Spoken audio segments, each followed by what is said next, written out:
Ny parlemanta Joseph Yoland filohan'ny komisionna manokana misahana ny fanadihadihana mikasika ny raharaha SIRAMA moa ny tenany. Raha ny nambarany moa dia tsy olana ho azy ny miala eo anivon'ny izany ratsamangaika iray izany ary atolony amin'izay misolo toerana azy ny antota taratasy mikasika ny raharaha SIRAMA. Zany tsy dia hainay loatra zao za maheno an'izay raha ohatra moa soloana ny olona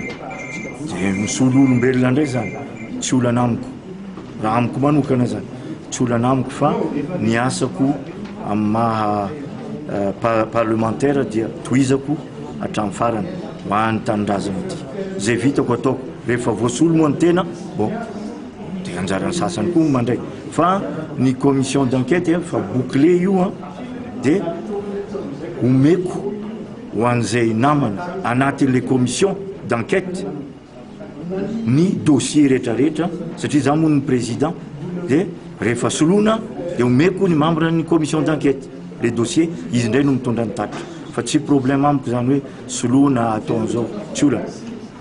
tsy olona ray mavita raha eto amin'ny tanindrazana fa be dia be dia rehefa soloana dia anjaran'le manaraka manohy ny asa.